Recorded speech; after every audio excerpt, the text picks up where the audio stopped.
am on the fast track, headed west, going home.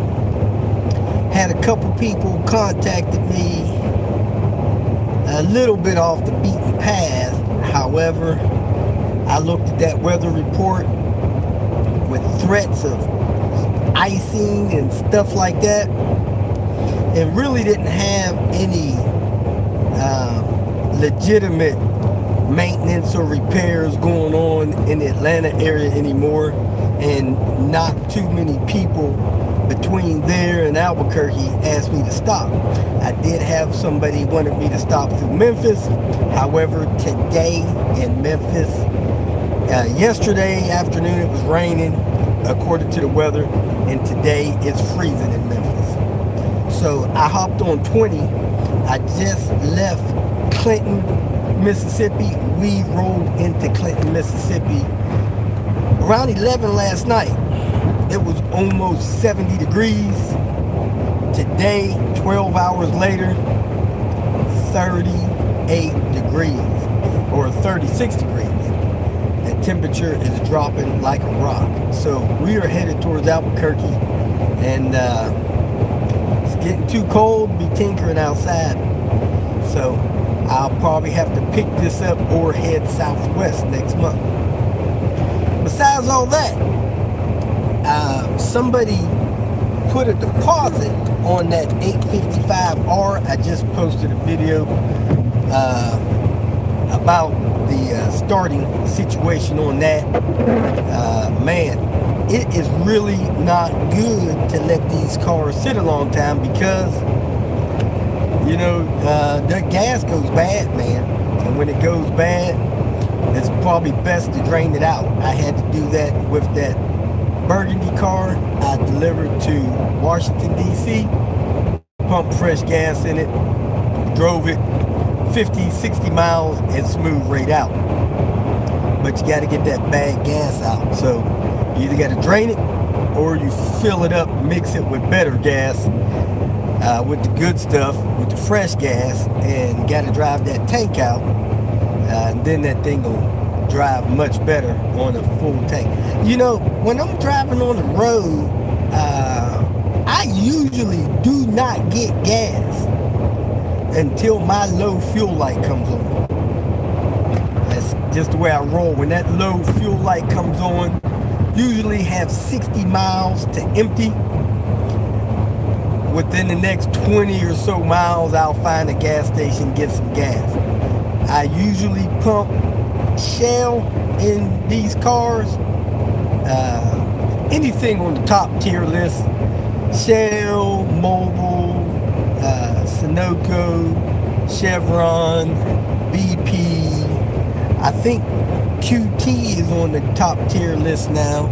A few others, but I just roll as far as I feel comfortable before I get gas. I usually don't get gas if I have a half a tank, something like that in there. Now, I was contacted, I don't know if it was this morning or yesterday, but this morning I seen a text message from a guy that has a 1997 850 NA manual.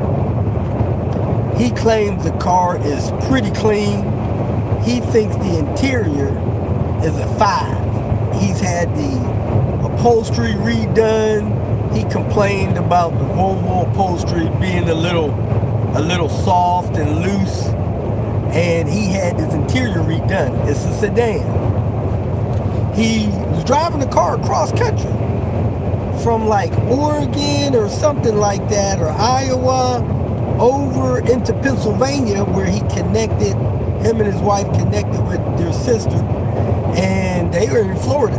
Anyway, while he was coming across the country, the clutch started slipping.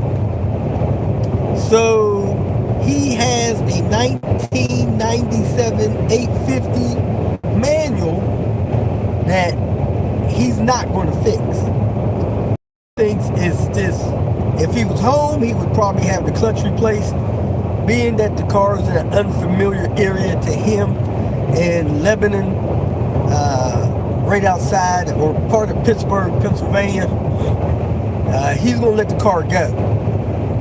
So, if you are close to the Pittsburgh area and you want to do a manual conversion on your 850 or SRV70, that car hopefully still has a good flywheel.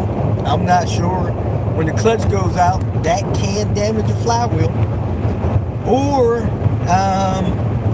you can use the other parts and maybe get the flywheel turned if it's got any scoring on it. But that car is for sale. Now, if I was in Cincinnati, I would probably go get the car myself and part it out for the manual parts like I did that green one I got from Chicago. All of the donor parts on these manual cars, I think the value of them is, man, people are selling those things up around $1,000 now. I usually sell the donor parts for about $700, but I'm seeing people sell those donor parts up around $1,000. It comes and goes either way. But anyway, this is a complete car. You could probably get the car, if you're talking about doing a manual conversion, you can get the car. The interior might be nice enough to take and put in your car. I think it's cloth, but he claims it looks like brand new. Then you can take all the manual parts. It's white. Take any panels you want to take, part the rest out, or send the thing to the carcass. I think the guy will easily sell it for $500. You may be able to get a little bit better deal on that, you know. But hey, if you're in that area, he said the car drives right now, but he wouldn't feel comfortable driving it too far because that clutch is slipping in every gear, and it may not go too much further before it's totally out. So if you want a manual stick car used for a donor 850, you can go get that thing. I wish I had somewhere to put it. Me and my brother, he's got a place he can hold it for me, but we're really not on talking terms right now. You know, things are not as good as they should be, or I'd have it taken over to his house and I'd go get it later and part it out. $1,000 worth of parts there, easy. So if no one wants the car in that area, and any of you are in that area and you got a place that you can hold that car for me for a couple of months, I'd appreciate it. But I don't think I'd be able to go up there and get it until around April. Around April time frame is my next plan for that area. So again, we're headed west, getting ready. Here in 19 miles, we're going to cross the Mississippi line, headed west into Louisiana and then into Texas. And I'm probably going to drive as far as I feel comfortable, as long as we don't get any icing on the roads and I feel refreshed enough to keep driving. I'll probably put in at least 10 hours a day, maybe a little more. We'll see how it goes, you know. I am 15 hours away from Albuquerque. I'm pulling my car dolly with Queen Bee. Man, let me tell you something. Queen Bee is riding so smooth. I think I got a temp sensor acting up a little bit. When I first start the car in the morning, it fires right up, and it doesn't idle that smooth when I first started, but after 2 or 3 minutes, it smooths out. And man, this car is riding great. You know, it has the Bilstein touring shocks and struts on it. This thing rides, we don't feel bumps or nothing hardly in this thing. And man, I didn't realize it, but I got one of those hybrid turbos in it from Tony. It was an 18T that he built for me some time ago, and I put it in, and I really hadn't driven the car that much with it, but we got the car loaded down. You see the stuff behind my head is almost loaded down as bad as Panther. The trunk is full. I got the trailer behind me, and man, when we get on the highway, punch it, this thing snatches us back. That turbo, man. These hybrid turbos, they seem to get rid of some of the turbo. It almost seems like the car really doesn't have any turbo lag. So if you're getting a turbo rebuilt, you don't have to upsize it. I think, excuse me, getting over a cold, picked up in Florida. I think you should get it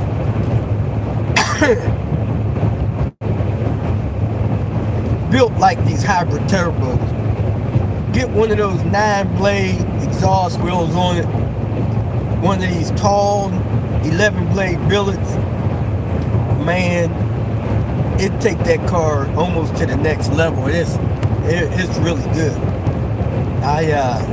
I'm impressed by this turbo in this car, more so than I was in that 19T and Panther. But now that Panther has one and that new wastegate actuator, these cars are a lot faster off the line, and like I said, have little or no turbo lag. It's amazing. Now, I wanted to talk a little bit about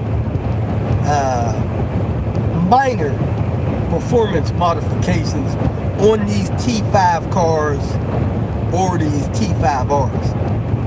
I've been driving them, man, 300,000-400,000 miles. I got a feel for them stock. I got a feel for them slightly modified. So here's my deal. Most of these cars will burn a valve around 250,000 miles, give or take 75,000. Heck, Panther went 361 before it burned the valve. I think that's kind of rare, but if you drive a car and you drive it hard, occasionally you're going to burn a valve in it if the head hadn't been reconditioned. So I recommend people recondition the head in these cars at around 250 if you've never done it, if you want to do some good preventive maintenance. Now, anytime you're going to take one of these heads apart and you have an in-engine, which is the engine that came in the T5 cars from 94 to 98, drop some NA cams in there. People have dynoed them, they've checked it out, they've tested it, they've rubbed on them, they've polished them, they've set them up in the corner and worshiped them. Man, those NA cams will add about 11 horsepower to the overall power gain, but they change, when you time them right, they change your torque band and move your torque down so that you get more torque and power at lower RPMs. So instead of you having to wait until you get up around 3,500 RPMs to start feeling your power kick in, you'll start feeling that kick in closer to 2,500 RPMs, 2,700 RPMs. So that's a mild performance modification I do recommend. Some people say, hey, you need the 93 cams. I don't think so. I've measured the 93, I've measured the 95, I've measured the 98. Any of the NA cams, they're all running the same part number with Volvo right now. They superseded, got rid of all the part numbers. They're all the same from 93 to 98. You can argue about it if you want. That's fine. Go ahead. Get the 93s. Don't matter. NA cams in these turbo heads makes a difference. I can brake tire in second or third gear in my car with those NA cams in there. Really couldn't do that with the turbo cam. So that's a suggested mild modification. Now, the regular T5 cars came with around 220 horsepower. The R versions in the US came with about 280 horsepower. I'm sorry, 240 horsepower. So there was an 18 horsepower gain. Now, in the real world of horsepower, most folks will spend with other cars. I'm not talking about you cheap Volvo guys. I mean, these Volvo guys that are a little bit frugal with their money. Diane, thank you. Frugal with their money. But people pay $100 per horsepower. But in the Volvo realm, for some reason, they only want to pay 10% of that. They spend $10 per horsepower. Kind of unrealistic. But anyway, to go from 240 to 251 and change your power band is very noticeable. It's just noticeable. Now, of course, the first thing you always want to do is stage one a car. Make sure it's tuned up. Make sure you got good vacuum lines on there, new boost lines on there, and stuff like that. That's just general maintenance. But the performance mods, NA cams, number one. Number two, when I was wrestling with Panther and having a little bit of boost issues, I was losing boost pressure, and I found out that it was mostly in my exhaust. So the stock exhaust coming off these T5 850s, I think it's like 2.5 inch. I recommend you get a 3-inch downpipe. I didn't change nothing else but my 3-inch downpipe, and I had a noticeable performance gain with the car being able to hold its boost pressure. So this is when my car was stock. I think I had a 16T on it, 16T on it at the time, which ain't much different than a 15G. They're almost the same. Before I put that downpipe on there, I would see my boost come up to about 10 PSI, and then I'd watch it drop 9, 8, 7, and it would hold about 7.5 pounds. Once I put that 3-inch downpipe in, I was able to hold 10 PSI as long as I wanted to. I could pull 10 PSI from 40 miles an hour all the way up until I let off the gas. It didn't, what they call, heat soak the turbo. When your turbo is bottlenecking hot air behind it, that hot air, unfortunately, will slow your turbo down. When your turbo slows down, it can't build the boost. Making a 3-inch downpipe was move that bottleneck from right behind the turbo to down closer to the catalytic converter. So my turbo was able to breathe better. 3-inch downpipe. So I think it's almost necessary. You're really not going to get much more performance out of these cars with the stock downpipe, especially in the 94, 95 models. The 96, the 97 is a little better. You could go the extra step and replace the exhaust flange with an angle flange, and or the exhaust manifold with a Japanifold or R manifold. I really don't understand why there's such a debate right now that's all of a sudden flared up whether you should get a R exhaust manifold or a Japanifold. They're really not that big of a difference. Some people say they sound a little different. I don't know.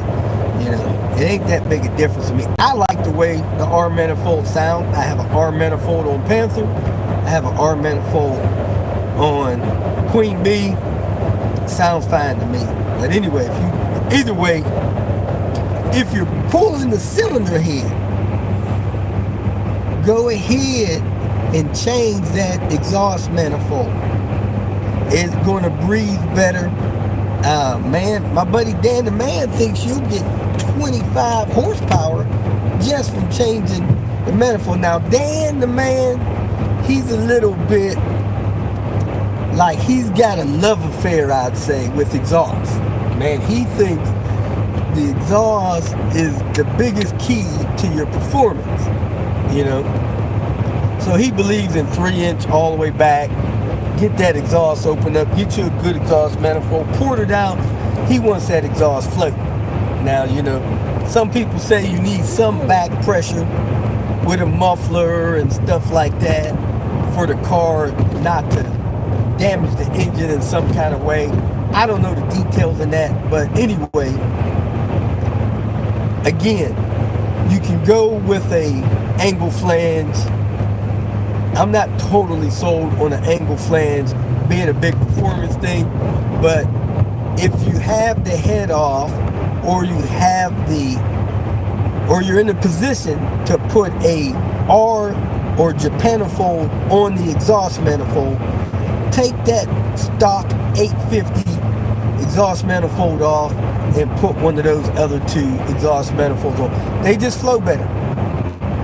I think in 2004, all of the Volvo 5-cylinder engines got an R exhaust manifold.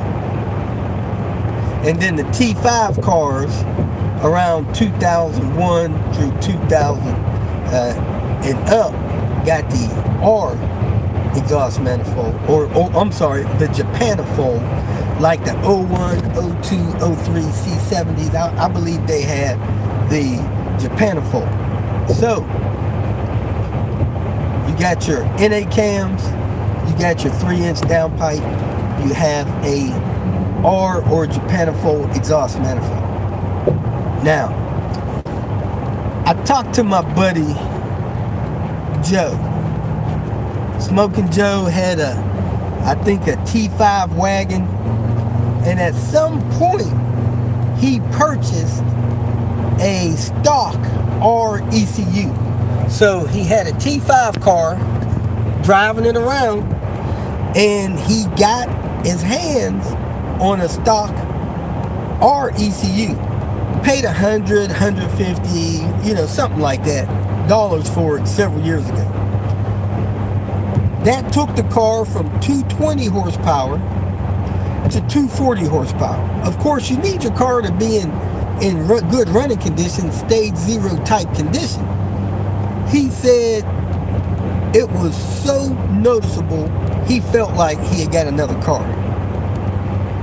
So, if you have a T5 850, and you could do this to a GLT as well, and you have access to a RECU, either buy one or see one somewhere, I would pay $100 or $150 ship for an RECU. Drop that in your car, you should immediately see noticeable power gain. Some people think 18 horsepower ain't a lot. Really, the GLTs have 190, 196 horsepower, and the T5s are 220. That's only 25, 28 horsepower gain. You throw another 18 horsepower on top of that, it's going to be noticeable.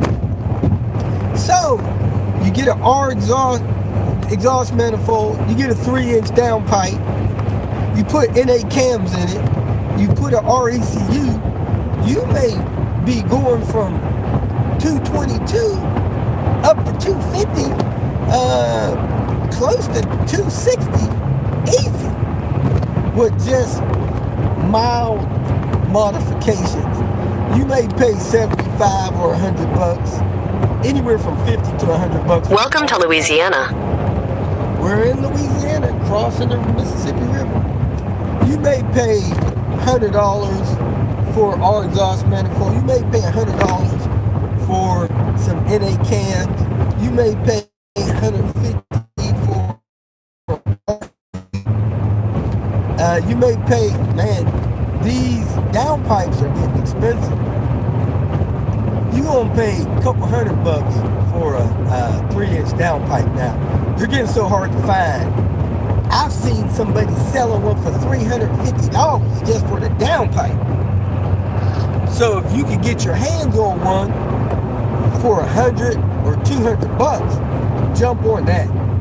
But again, that 3-inch downpipe is a nice spot.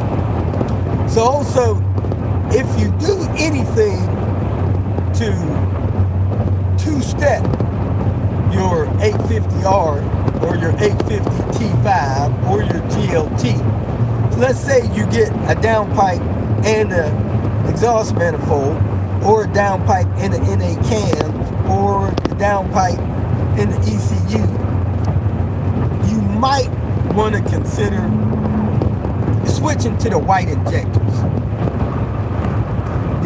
The stock injectors on the 850 can probably handle it. The white injectors will make it easy for you. Now I do want to caution you guys of this about ECUs, and unfortunately the 98 ECUs that came in the 70 series cars, SMV 70 T5 or the R cars, I don't think there's any difference in the boost levels in that 98 ECU.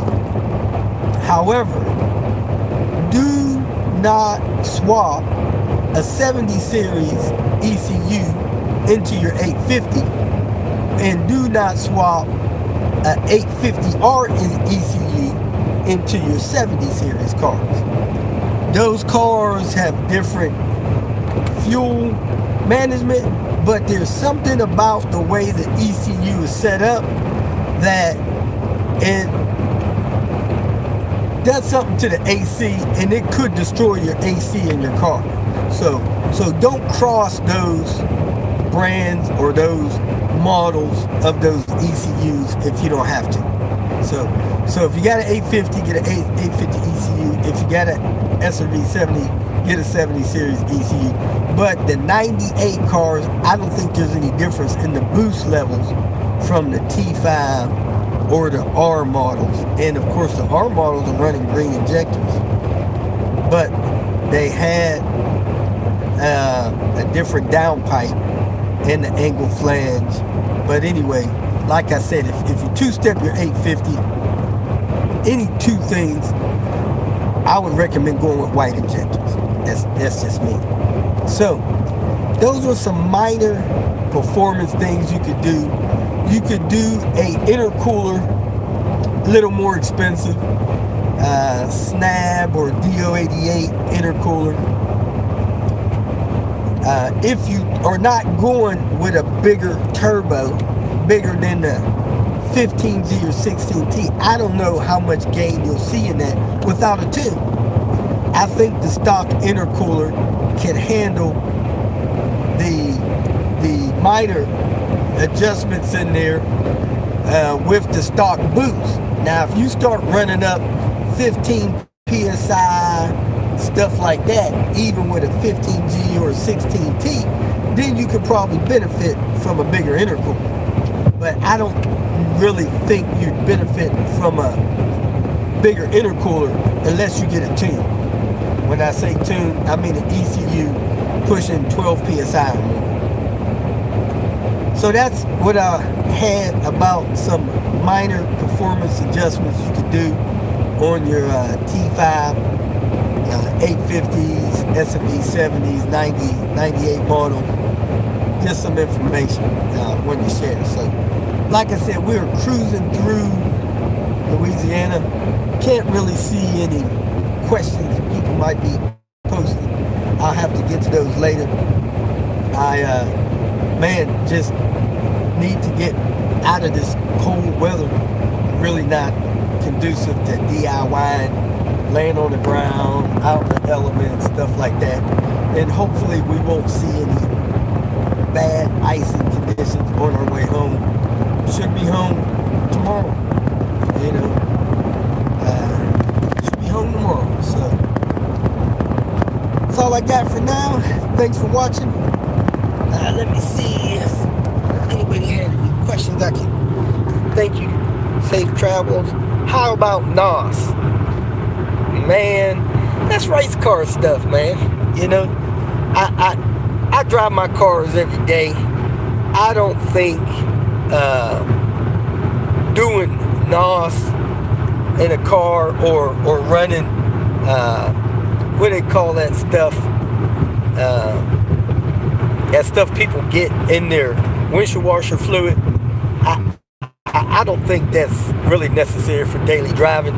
You start messing with that stuff, you're trying to get significant power gains, stuff going up around 17, 20 psi, up over that stuff.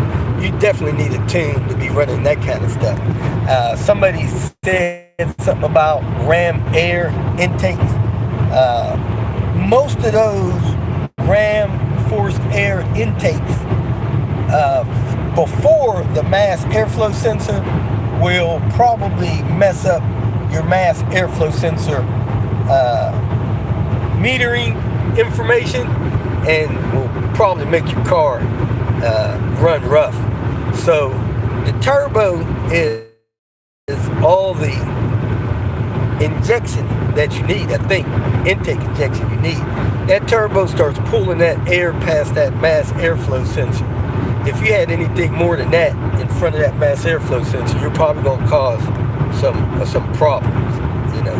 So that's I've seen it happen, and I've had several mechanics tell me stay away from putting these turbine type air guides in front of that mass airflow sensor. That's all I got for now. Thanks for watching. Catch you soon.